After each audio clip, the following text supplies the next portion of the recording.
they they were just I will always have the most respect for the combat medic. They really are the angels of the battlefield. You could not see the fear in their face. You could see it in everybody else's face. When they brought me over to the curb and the medic started working on me, all my buddies looked at me and you could just see that dread. But those medics were just glassy-eyed, no emotion, do their business, and they did it well because I'm still here.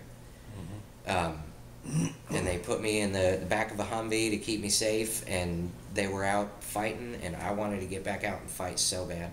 I opened up the back door to the Humvee, and I started to step out, and I'm all shaky, and I'm still all jacked up on adrenaline, and I start arguing with the medic, and they eventually get me back into the truck, and they called in for a medevac, and our helicopter got shot up. My medevac just got lit up. And so it had to turn back and go back to base, and I ended up getting medevaced in the back of a tank, because that's the only way to get me out. And Bradley tank, right? Mm-hmm, yeah. Back with Bradley. Yeah. And then from there, they exfilled me back to the FOB. I'll never forget Sergeant Bennett, a really good friend of mine. He was the Bradley driver that night, and I can still hear his voice, just so calm.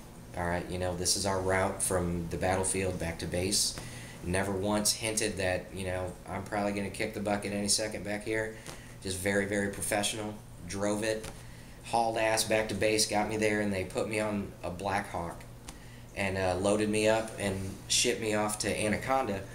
And when we were in the helicopter, the flight medic was doing a decent job of keeping me awake, and I was starting to, you know, there comes that point where you're just ready to die. There's no getting around it. Your body's had enough, and you're ready to shut down.